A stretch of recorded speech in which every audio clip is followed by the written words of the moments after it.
ዛሬ በማይሸፈን መልኩ በማይካድም ሁኔታ ማስተባበልም በማይቻልበት ሰዓት አገራችንም መላው ዓለምም ከቀደም ጀምሮ ከእግዚአብሔር እንደተገለጸው በብርቱ ፍርድ ወድቃለች።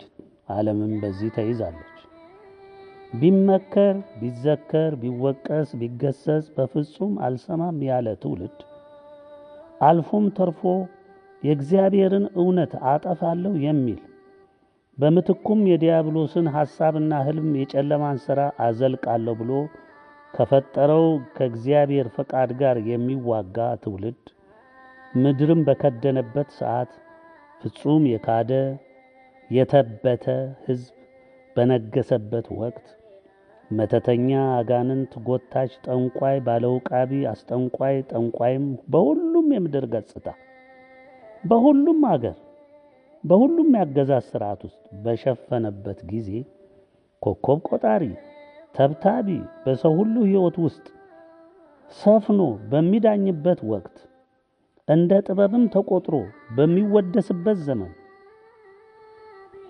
በሚከበርበትም ዘመን በሚታመንበትም ዘመን ባለንበት በዚህ ወቅት እግዚአብሔርም ፈቃዱም ምክሩም በተጣለበት ሰዓት ሰውኛ ብልሃት ጥበብ ገንዘብና ሀብት ጉልበትና ስልጣን እንደ አምላክ በተቆጠሩበት ሰዓት ላይ እነሆ ደርሰን ሳለ ፍርዱ እየከፋ ቢሄድ ምን ያስደንቃል? ምንስ ያስገርማል? የሰው በራሱ ፈቃድ ምኞት ጎትቶ ያመጣው በመሆኑ ልንገረም አይገባም። ለመሆኑ የትኛ የሰው ልጅ ነው በአብርሃሙ ሥላሴ መፈጠሩን በገዛ ፈቃዱ ፈጥሮ ባጸናት ዓለም ላይ እንዲኖር ማድረጉን አውቆና ተረድቶ አምላክም ለምን ይህን አደረገ? ምንስ ሊጠቀም ከኔስ ምን ፈለገ ብሎ ለሰከንድ እንኳን ሕሊናውን የሚጠይቅ ይህንንም ትውልድ ስናይ ምንም አይነት ግንዛቤ ፍላጎት ወደ እግዚአብሔር የሚወስድ ሕሊና የሌለው መሆኑን ስናይ እንዴት መገረም አይገባን?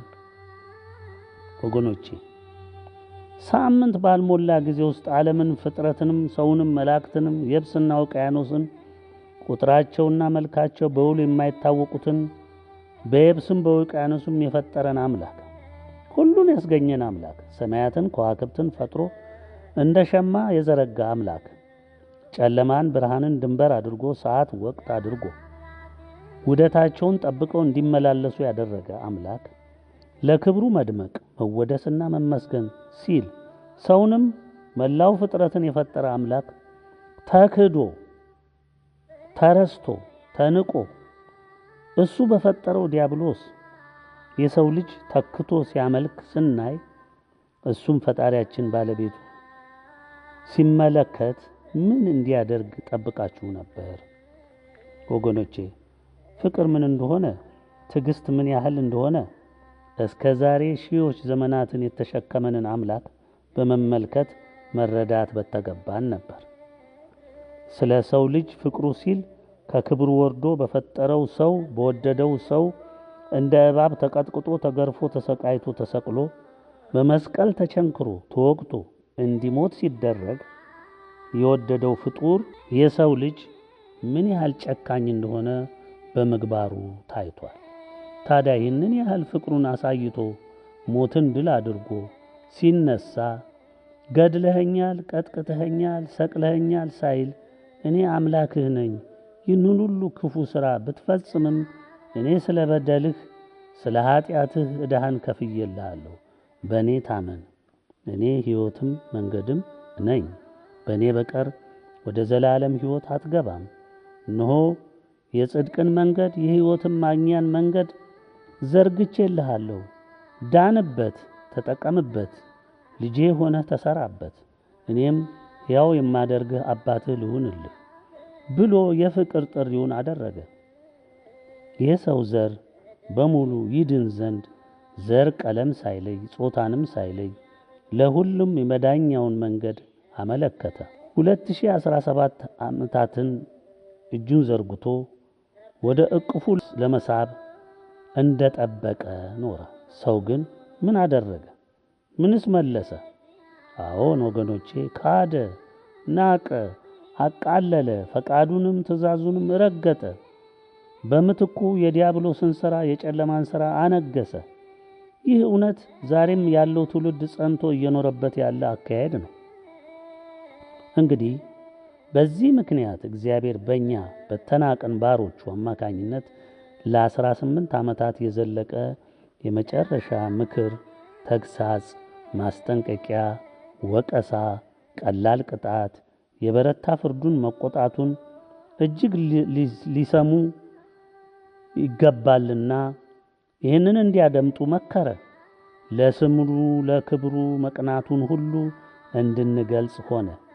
ከ10 ያላነሱ መልእክታትን፣ 2-3 ደብዳቤዎችን፣ ፍርድ አዘል መግለጫዎችን፣ እጅግ የበዙ ትምህርቶችን አደረስን። ማን ይስማ? ማንስ ይረዳን?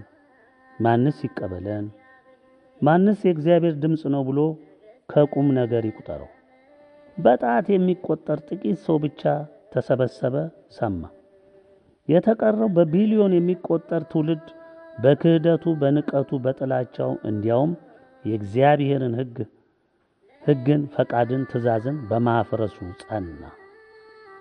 እኛንም መልእክት አድራሾች የኢትዮጵያ ዓለም ብርሃን ቤተሰቦች ማሳደድ፣ ማሰር፣ መግደል ተጀመረ። ዓመታትን ዘለቀ። በተለይ በአገራችን ዘረኛ የዲያብሎስ አሽከር የሆነ መንግሥት በተዘዋዋሪም በቀጥታም በእኛ ላይ የተጠና በዕቅድና በጥናት የሚመራ መምሪያ አቋቁሞ ጥያቄውም፣ ማሰሩም፣ ማሳደዱም፣ ዘመቻውም በከፍተኛ የጸጥታ ሠራተኞች በመንግሥት ቀጥተኛ ቁጥጥር እየተካሄደ ዛሬም ያው ነው እየተከናወነ ይገኛል። ቤተ ክርስቲያናችንም አንዱን የዘመቻ ክንፍ የደህንነቱን ክንፍ የምትመራ ሆነች። በመሆኑም ለመጨረሻ ጊዜ ሁሉ ድርጊት እያለ ከ170 አገሮች በላይ ያካተተ የመጨረሻ ደብዳቤ ለሁሉም አገራት ገዢዎችና ሕዝቦች እንዲደርስ ተደረገ። የ30 ቀንም ጊዜ ገደብ በመስጠት ተበተነ። እኛም አደረስን። መልሱ እንዲያውም የከፋ ዘመቻ ሆነ።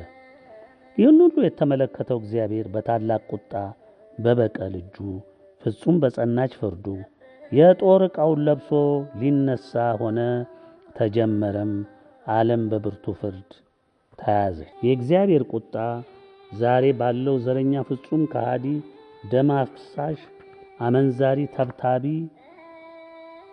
ጠንቋይ አስጠንቋይ፣ በእውቀቱ በሀብቱ በሌብነቱ ወሰን ባጣው በዘር ጥላቸው በሚታመን ገዥም ትውልድም ላይ ሁሉ እንዲሁም የእውነትን መንገድ ሕይወት የሆነውን ቸሩ መድኃኔ ዓለምን ድንግል እናቱን በደሙ ያጸናትን ተዋሕዶ ኦርቶዶክስ እምነትን የጠላ ያፈረሰ የዘመተባት በሺህ የሚቆጠር የዲያብሎስ ድርሰት የሆነን እምነት ተማምኖ ሰውንም እንጨትንም ድንጋይንም ዛፍና ሳርንም ወንዝንም የሚያመልክን ትውልድ ፍርዱ እንዲያካትተው እሳት ጠርጎ እንዲወስደው በብርቱ መቅሰፍት እንዲወገድ የታዘዘበት ጊዜ ሆኗል። የእግዚአብሔር ኃይለ ቃል እንዲህ ይለናል። ትንቢተ ኤርምያስ ምዕራፍ 17 ከቁጥር 9 እስከ 10 የሰው ልብ ከሁሉ ይልቅ ተንኰለኛ እጅግም ክፉ ነው፣ ማንስ ያውቀዋል? እኔ እግዚአብሔር ለሰው ሁሉ እንደ መንገዱ እንደ ሥራው ፍሬ እሰጥ ዘንድ ልብን እመረምራለሁ፣ ኩላሊትንም እፈትናለሁ። ስለ ክፉ እረኞችም እንዲህ ይላል። ትንቢተ ኤርምያስ ምዕራፍ 23 ከቁጥር 1 እስከ 6 የማሰማሪያዬን በጎች ለሚያጠፉና ለሚበትኑ እረኞች ወዮላቸው ይላል እግዚአብሔር።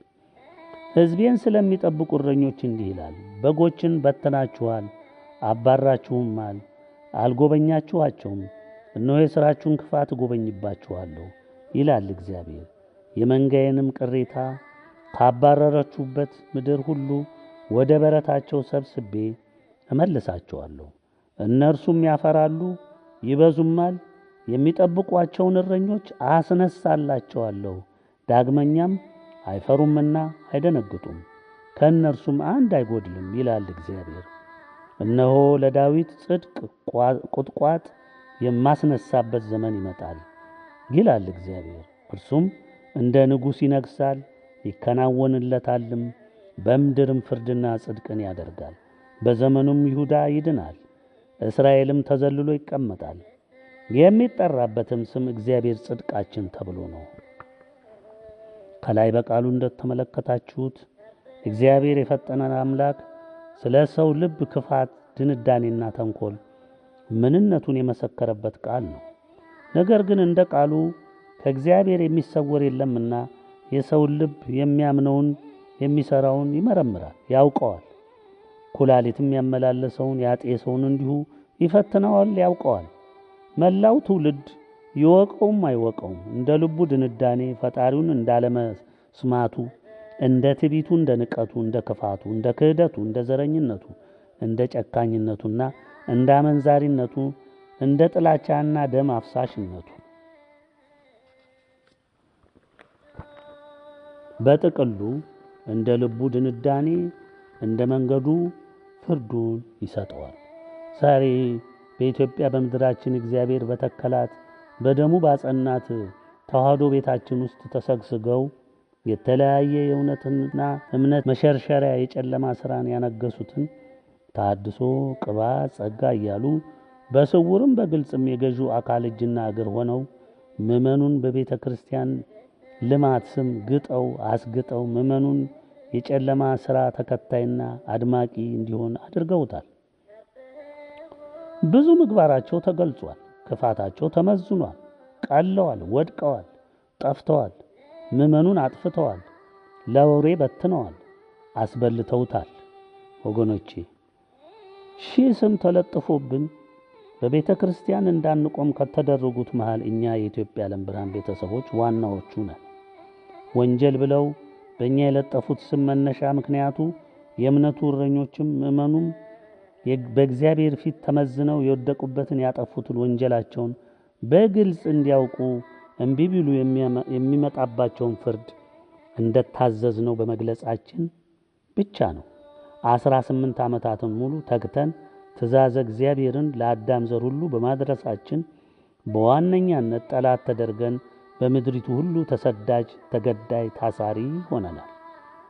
ምዕመን ተብየውም እንደ ክፉ እረኞቹ እነሱን ተከትሎ የዘመቻው አካል ሆኗል። ዛሬ ጉዱ ፈጦ እውነቱም ተገልጦ የእግዚአብሔር ቁጣና ፍርዱ እያስገመገመ ድምፁን እያጎላ ልክ ዝናብ ከመጣሉ በፊት ደመና ሲሰባሰብ ሰማዩ ሲጠቁር ብሎም የጉርምርምታ ድምፅን ማሰማት ሲጀምር ዝናብ ሊጥል እንደሆነ የማይረዳ የሰው ልጅ የለም። ይኸው እንግዲህ ይህም እየታየ መጣ። ዛሬም ምልክቶችን እየሰጠ በባሮቹ በኩል በተላለፈው መልእክት እንደተገለጸው ይፈጸም ዘንድ መወሰኑን ለሰው ሁሉ አስረግጦ ይረዳ ዘንድ እያረጋገጠ ሳለ ዓለም በሙሉ በነውጡ፣ በጠረጋው፣ በዋናው የጥፋት ዘመቻ ዋዜማ ላይ መድረሱን ካልተገነዘበ ያደነቆረው ሰይጣን የታመነበት ሀብቱ፣ ጉልበቱ፣ ስልጣኑ፣ ዘረኝነቱ እኒህ እንግዲህ ይታደጉት። ሌላ ምን ይባላል? እግዚአብሔር ያደረገውን መረዳት ካልተሳነን በስተቀር ከዚህ በፊት በመጥረጊያ ምሳሌነት የዛሬው ገዢዎችን ምንነት ገልጸናል። መጥረጊያ ይጠርጋል፣ ቆሻሻውን ይጠርጋል፣ ደጋግሞም ይጠርጋል፣ ራሱም ያልቃል። ፍጹም ሲያልቅም ለእሳት ለማገዶ ይጣላል። ዛሬም የምናየው ይኸው ነው።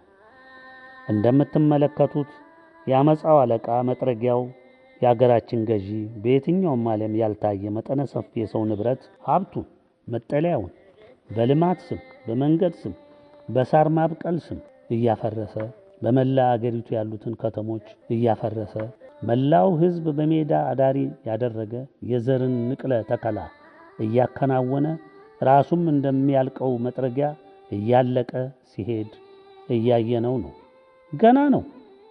ልበደንዳና ከሃዲ ትዕቢተኛ ትውልድ ቅድሚያ ከሀገራችን ተጠርጎ እስኪያልቅ የመከራው ክብደት በ7 እጥፍ እየተባዛ ይቀጥላል። ገዢውም ሕዝብን ነፃ አወጣለሁ የሚለውም የእግዚአብሔርን ቁጣ አውቀው ከመጸጸት ይልቅ በትዕቢታቸው፣ በጉልበታቸው፣ በጠመንጃቸው ከጸኑ ሙሉ በሙሉ በእግዚአብሔር የቁጣ እሳት ተጠርገው ይወገዳሉ። የኢትዮጵያ ዓለም ብርሃናዊ መንግስትን እግዚአብሔር በኃይልና በብርቱ መንፈሳዊ ጉልበት አስታጥቆ ምንም ምድራዊ ኃይል እንዳይቋቋም አድርጎ ይህ እስኪፈጸም ምድሪቱንም የሰፈረባትን የአዳም ዘር በምህረት ከተመለከተው በስተቀር በሰዓቱ ተበልቶ እንዲያልቅ ይደረጋል። እግዚአብሔርም ይህንን ለፈጻሚዎቹ አዞ እርምጃው ሀ ብሎ ጀምሯል። አይቆምም። የሚቆምበት መንገድ አንድና አንድ ብቻ ነው መሆኑንም እንደጋግመን ተናግረናል። ይህን ታውቃላችሁ። ምናልባት ያልሰማችሁም ካላችሁ እግዚአብሔር ከቁጣው የሚቀዘቅዘው የወደዳቸው፣ ያከበራቸው፣ ያጸደቃቸው የክብሩ አገልጋይ፣ የቃሉ ገላጭ፣ የስሙ አወዳሽ የሆኑት በመከራው ሰዓት እንደ ወርቅ አንጥሮ ያሳደጋቸውን ልጆቹን በእግዚአብሔርም በድንግልም የተወደዱትን እናንተ የናቃችኋቸውን፣ ያሳደዳችኋቸውን፣ ያሰራችኋቸውን፣ የገደላችኋቸውን እንቆቹን የኢትዮጵያ ዓለም ብርሃን ቤተሰቦችን የዋቅን ሕዝቦችን በቃል ኪዳኑ ኃይለ ቃሎች የታመኑትን እውነተኛ የተዋህዱ ልጆቹን ካሉበት ድረስ ሄደህ ለምነህ ተንበርክከህ አልቅሰህ ማሩኝ አማሉኝ ብለህ ስትጠይቅ ፈቅደው ሲቀበሉ ለታመኑለት ፈጣሪያቸው ነግረው ሲያስምሩህ ብቻ ትድናለህ። ምናልባት ማዕበሉም የመጣው ጠረጋውም ጋብ ሊል ይችል ይሆናል። ሌላ ከዚህ ውጭ የሚያድንህ የሚታደግህ ዘዴም ብልሃትም መንገድም የለም። 4 ነጥብ። ዛሬ ፈጥነ ይህንንም እድል ሳታባክን ሳትንቅ ፈጥነ በመሸበት ጨለማው በጀመረበት ሰዓት ካልተጠቀምክበት ይህም እድል እየተዘጋ መሆኑን ልናበስርህ እንወዳለን። ትንቢተ ኤርምያስ ምዕራፍ 15 ቁጥር 1 እስከ 3 እዚህም የእግዚአብሔር ኃይለ ቃል እንዲህ ይለናል። እግዚአብሔር እንዲህ አለኝ፣ ሙሴና ሳሙኤል በፊቴ ቢቆሙም ልቤ ወደዚህ ሕዝብ አያዘነብልም። ከፊቴ ጣላቸው ይውጡ፣ እነርሱም ወዴት እንውጣ ቢሉህ አንተ እግዚአብሔር እንዲህ ይላል በላቸው። ለሞት የሆነ ወደ ሞት፣ ለሰይፍም የሆነ ወደ ሰይፍ፣ ለራብም የሆነ ወደ ራብ፣ ለምርኮም የሆነ ወደ ምርኮ ትላቸዋለህ። ሰይፍን ለመግደል ውሾችንም ለመጎተት የሰማያትንም ወፎች የምድርንም አራዊት ለመብላትና ለማጥፋት 4ቱን አይነት ጥፋት አዝዤባቸዋለሁ ይላል እግዚአብሔር። ይህ የጅማሮ እርምጃ የጥፋቱ ማስጀመሪያ ይሆናል። ትንቢተ ኤርምያስ ምዕራፍ 7 ከቁጥር 16 እስከ 17 ደግሞ እንዲህ ይላል። ልብ በሉ ወገኖቼ፣ ዛሬ በመሸበት ሰዓት በዚህ መከራ እያንዣበበ እየዞረ ባለበት ሰዓት ሰምተ ከመዳን ይልቅ እስኪ እንየው ብለህ በትዕቢት ተገስለህ ቆመሃል። አሁን ዛሬም እየነገርን ከትዕቢትህ፣ ከንቀትህ፣ ከክህደትህ አልተመለስክም። ቃሉን ስማ፣ ኃይለ ቃሉንም አድምጥ። የመዝጊያው እንቅስቃሴ እንደ ሻተር ቁልቁል በሩን መግቢያህን ሊከረችም እየተንደረደረ ማብቂያው ደረሰ። የተረፈችህ ቀዳዳ ፍጹም ከመከርቸሙ በፊት ሾልከህ የምትገባበት ከመፈጸሙ በፊት ፍጠን እንልሃለን። እንግዲህ ይላል ትንቢተ ኤርምያስ ምዕራፍ 7 ቁጥር 16 እስከ 14 እንግዲህ አልሰማህምና ስለዚህ ሕዝብ አትጸልይ፣ ስለ እነርሱም ልመናና ጸሎት አታድርግ፣ አትማልድላቸው ይላል። ዛሬ ጉዳት ሳይመጣ በጤንነት በሕይወት ሳለ በትንሽ መከራ ውስጥ ሳለ መከርንህ። ካልሰማህ ቁጣው መፍሰስ ከጀመረ በኋላ ግን ምናልባት ጥቂት በቁጥር ኢምንት የሆንክ እግዚአብሔር ባሮቹን ልጆቹን አያሳፍርምና ከጸለዩልህ አንዳንዶች ሊድኑ ይችሉ ይሆናል እንጂ በተረፈ የምታመልጥበት መንገድ የለም። ያም ቢሆን ቁጣውና ጠረጋው የፍርዱ ክንዋኔ በሙላት መፍሰስ ሲጀምርና ትዕቢተኛውን ከሃዲውን ትውልድ ሲጠርግ ቢሊዮኖችን ሲያሰናብት እድሉ ካለህ እጅህን ለባሮቹ ሰጥተህ ለመዳን ሞክር። በቃ ሌላ ቀዳዳ የለም። እግዚአብሔር የመጨረሻውን ድምፁን አሰማ። ወገኖቼ ልብ ብላችሁ አድምጡ። ዛሬ የምታንቆለጳጵሷቸው ሊቆቻችሁ፣ መምህራኖቻችሁ፣ ጳጳሳቶቻችሁ፣ ዲያቆናቶቹ፣ ካህናት ሁሉም እምን ስፍራ እንዳደረሱ ተመልከት።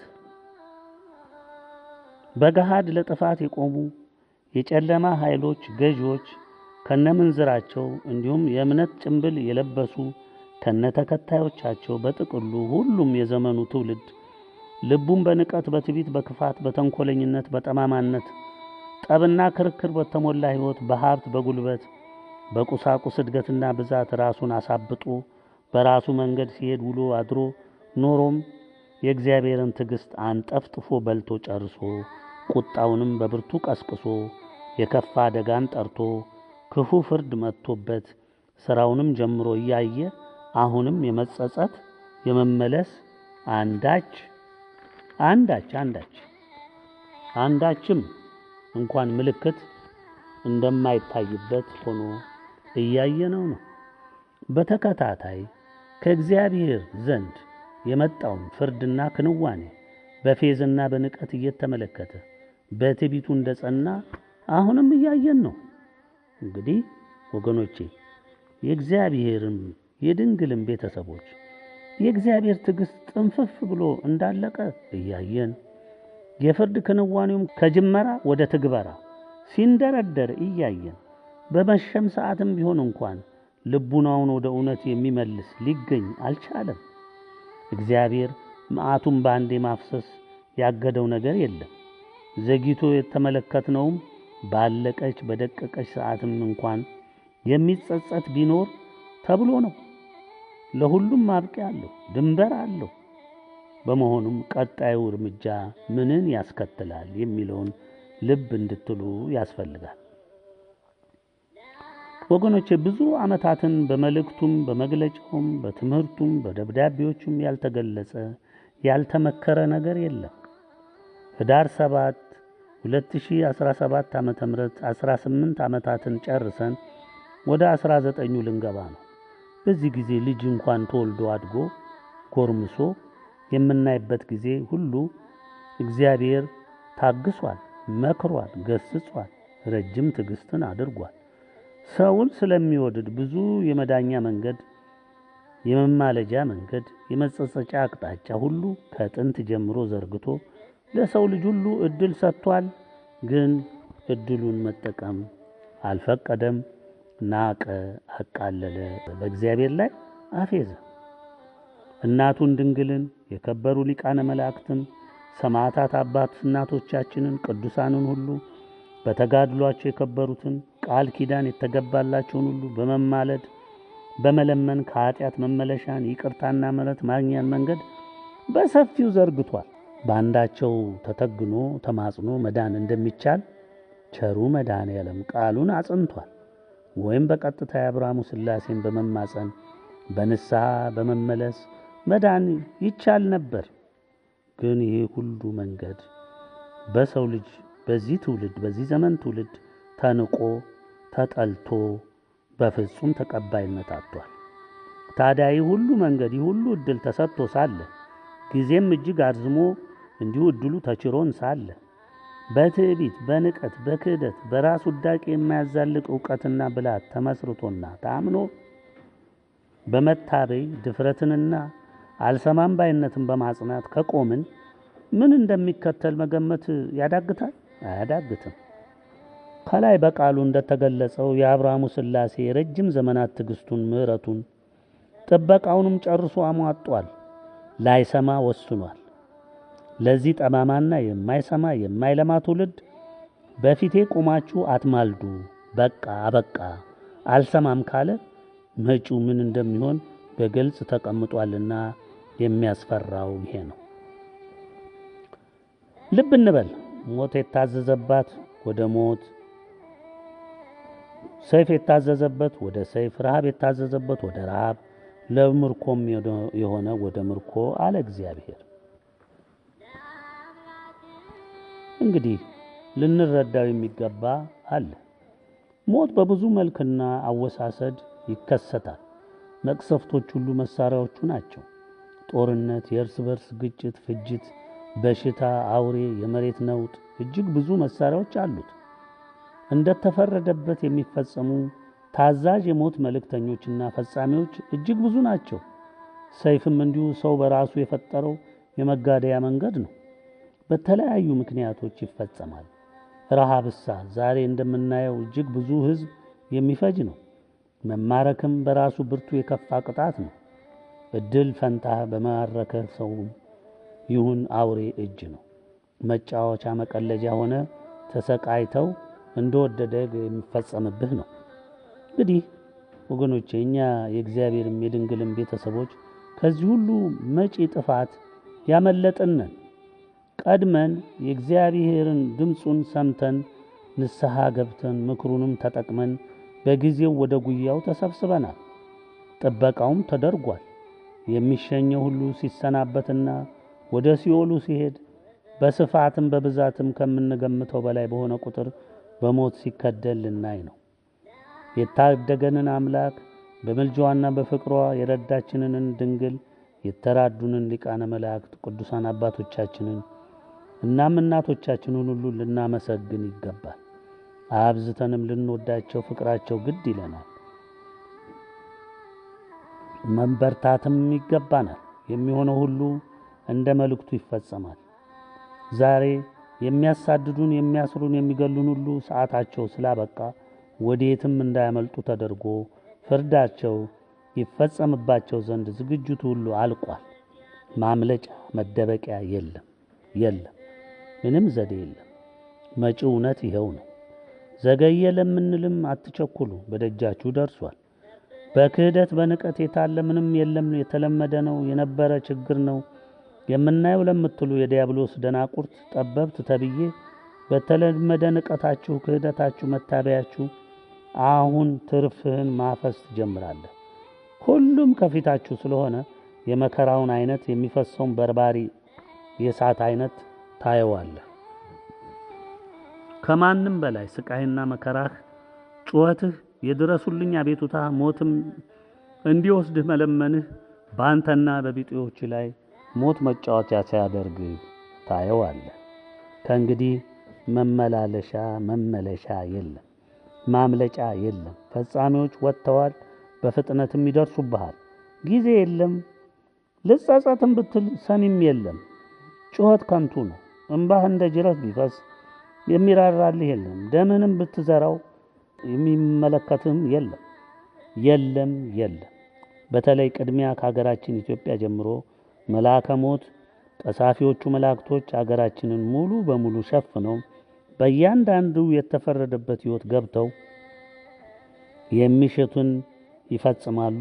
የዓለምም አገራት በሙሉ ከኛ እጅግ በሚከፋ መልኩ በላያቸው ላይ ጸንቶ ይቀጥላል። ከሀገራችን ኢትዮጵያ ጀምሮ በመላው ዓለም ያሉ ዲያብሎስ የተከላቸው ታማኝ ገዢዎች ሁሉ አንዳቸውም ሳይቀሩ እንደሰሩት ግፋቸው መጠን ቅጣቱም ይፈጸምባቸዋል። እንደኛ ሀገር አይነቱ መሪና ተመሪ በጭካኔና በአረመኔነታቸው ወደር ያልተገኘላቸው የሚከፍሉት ክፍያ እንግዳ የሆነና ለተመልካቹም እጅግ የሚሰቀጥጥ ይሆናል። እንደ ገዢነታቸው ዲያብሎስ እንደመከራቸው ከመጪው ጥፋት ለማምለጥ ብዙ ዝግጅት አድርገዋል። ከሕዝቡም ሰውረው ዝግጅታቸውን አጠናቀዋል። ለቢጤ መሰሎቻቸው ምድር ቆፍረው የኮንክሪት ምሽግ ሰርተው ከጨረሱ ሰንብተዋል። ከንቶች ከእግዚአብሔር ፍርድ ሊያመልጡ ማን በፈጠረው ምድር ላይ ነው እንዲህ የሚያደርጉት? እንዳሻህ ወንጀልህን ፈጽመህ እንደ ግል ንብረትህና ርስትህ ቆጥረህ ምድሪቱን መደበቂያ የምትላት የሚያዛት የምትታዘዘው እኮ የፈጠራትን አምላክ ነው። ባለቤቱን ታውቃለች። ባለቤቱ ደግሞ የአብርሃሙ ሥላሴ ነው። አትደብቅህም፣ አትሸሽግህም። የትኛው ምድር ብትሮጡ፣ የትም የምድር ጫፍ ብትበሩ፣ በሰማይም በምድርም ብትሮጡ መሸሸጊያ መደበቂያ በፍጹም የለም። ከላይ የእሳት አይነት፣ የአውሎ ነፋስ አይነት፣ የጎርፍ የማዕበል የበረዶ አይነትና ብዛት ፍጹም የሚጠርግህ መቅሰፍት ይወርድብሃል። ውቅያኖሱ ይተፋሃል፣ በማዕበሉ ይጠርግሃል። የምትጠጣው ውሃ መርዝ ሆኖ የስቃይ ሞት ያሳይሃል። የምትበላው የምድሩም ፍሬ ስጋውም የባህሩም አሳም የገሙ የበከተ መርዝ ሆነው የሚገሉ በምንም ዘዴ የማታከማቸው ይሆኑብሃል። ከከርሰ ምድር እሳተ ገሞራው ይበሳጭብሃል፣ በቁጣውም ይገነፍላል። ምሽግ ያልከው ምድርን በከፍተኛ ረደ መሬት ታይቶም ተሰምቶም በማያቅ ማግኒቲዩድ መጠን እየወጣ ወደ እሳት ጉያ ይከተሃል። እንግዲህ በየትኛው ነው የምትደበቀው? ምድር ምንም ታብቅል እግዚአብሔር ለሕይወትህ ይሁን ካላለ መርዝ ይሆንብሃል። ውሃው የምትጠጣው በምንም መልኩ አዘጋጀው፣ በምንም ቀምመው፣ በምንም በለው እግዚአብሔር ካልባረከው ለሕይወትህ ይሁን ለሥጋ ይሁን ካላለው መርዝ ሆኖ ያጠፋሃል። ክፉ ደዌ ያጣብቅብሃል፣ ስቃይ ያስከትልብሃል። በየቱ መንገድ ነው አንተ የምትድነው?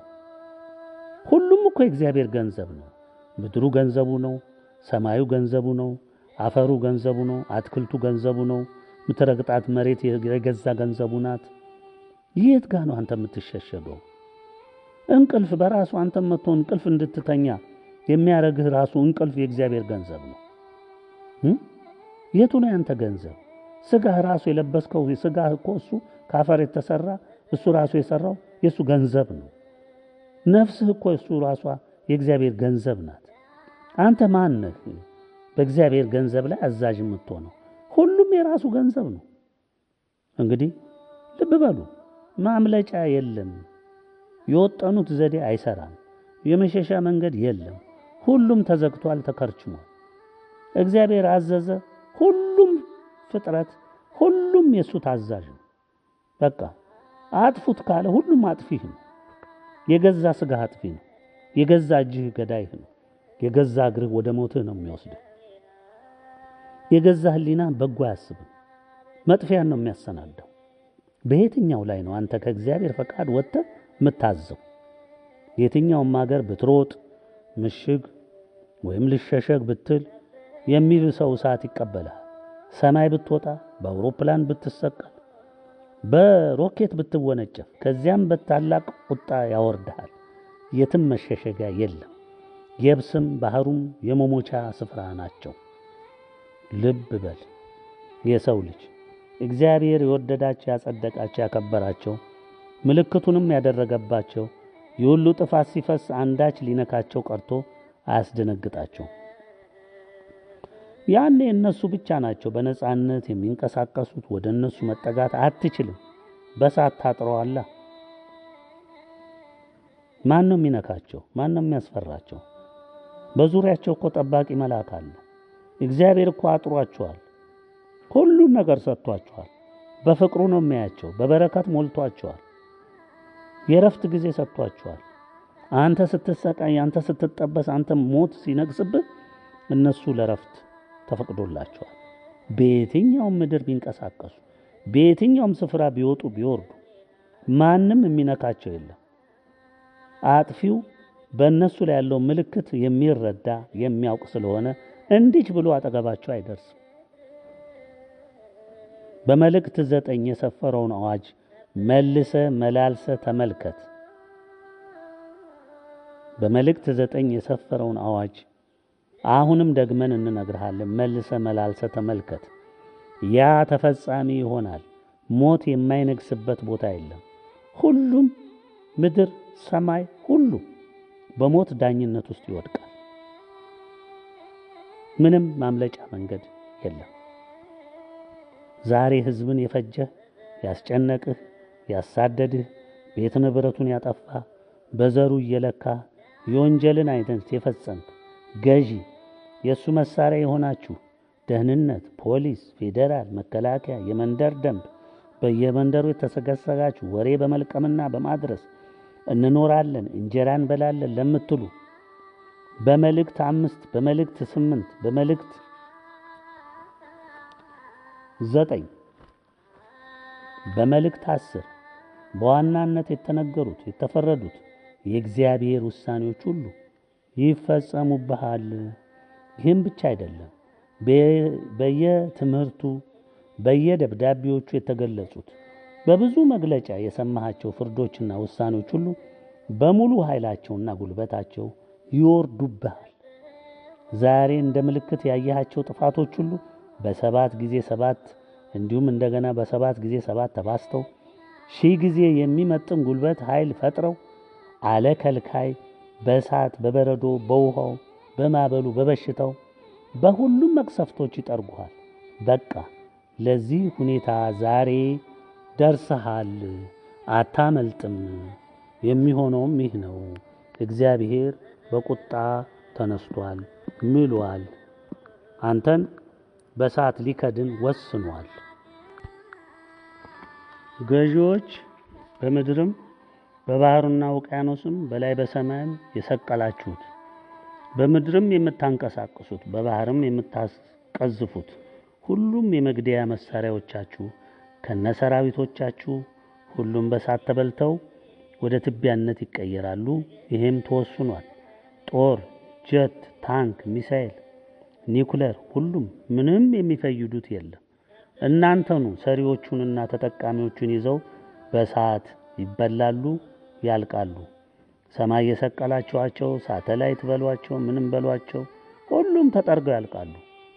ልብ በሉ ወገኖች፣ እስካሁን የታዩት የመሬት መንቀጥቀጥ፣ የእሳተ ገሞራ ፍንዳታ፣ ማዕበል፣ አውሎ ነፋስ፣ በረዶ፣ ጎርፍ ኢምንት ናቸው።